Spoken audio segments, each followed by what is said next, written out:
ये डिक्टेशन आपको prime steno की तरफ से दी जा रही है। डिक्टेशन स्टार्ट होगी 5 सेकंड में, बहुत ध्यान से लिखिएगा।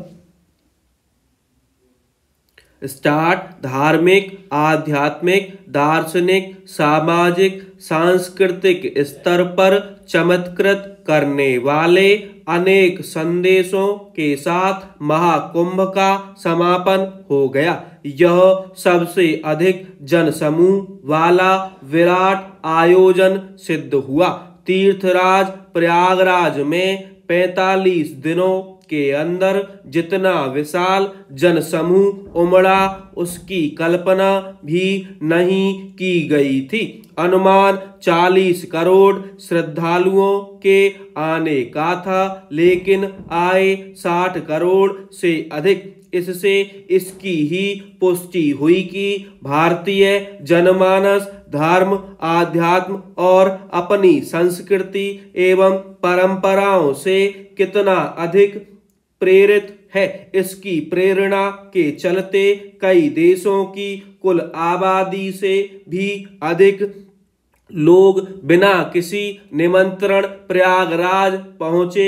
महाकुंभ ने यह बताया कि देश में अपनी संस्कृति और परंपराओं के प्रति एक नई चेतना विकसित हुई है। इसी कारण जब यह अनुमान लगाया जा रहा था कि समापन के दिनों में श्रद्धालुओं की संख्या में कमी आएगी, तब ठीक इसके उलट देखने को मिला। महाकुंभ ने समस्त विश्व का ध्यान अपनी ओर खींचा, तो केवल इसीलिए नहीं कि मानव इतिहास में एक स्थान पर इतने लोग इसके पहले कभी नहीं जुटे, बल्कि इसलिए भी कि यह आयोजन डिजिटल क्रांति के दौर में हुआ। महाकुंभ ने नए सिरे से यह स्थापित किया कि भारत अपनी हजारों वर्ष पुरानी संस्कृति में रचा बसा धर्म, आध्यात्म और दर्शन का एक ऐसा स्थल है जो अनुपम है। प्रयागराज जाने को लेकर उमड़े श्रद्धालुओं ने यह भी रेखांकित किया कि विज्ञान और आध्यात्मिक अलग अलग क्षेत्र भले हों, लेकिन उनमें समानताएं भी हैं, क्योंकि दोनों अपनी अपनी तरह से जीवन के रहस्य खोजते हैं। यह निराशाजनक रहा कि जब इस धरती का सबसे बड़ा उत्सव आयोजित हो रहा था, तब कुछ लोगों ने संकीर्णता का परिचय दिया।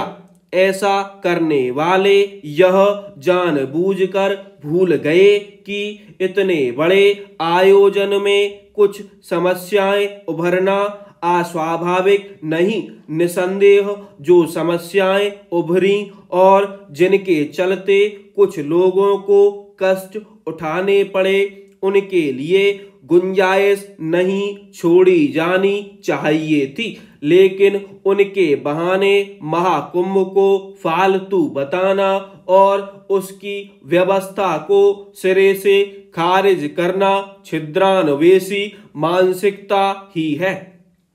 यदि महाकुंभ ने अविस्मरणीय छाप छोड़ी तो इसके लिए धन्यवाद के पात्र वे भी हैं जो इसके आयोजन में प्राणपण से जुटे।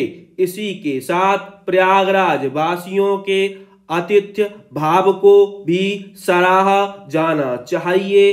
अब जब यह स्पष्ट है कि आने वाले समय में धार्मिक सांस्कृतिक आयोजनों में भारी भीड़ उमड़ने के आसार बढ़ गए हैं, तब यह और अच्छे से सीखा जाना चाहिए कि भीड़ प्रबंधन को और सुरक्षित कैसे किया जाए। इसी तरह तीर्थ स्थलों में वीआईपी संस्कृति को समाप्त करने के उपाय भी किए जाने चाहिए। इसका औचित्य नहीं कि सामाजिक समरसता का संदेश देने वाले तीर्थ स्थल पर्यटन स्थल कैसे बन जाएं। धर्म और आध्यात्म का मर्म यही कहता है कि तीर्थ स्थलों में ना तो कोई राजा होता है ना ही रंक।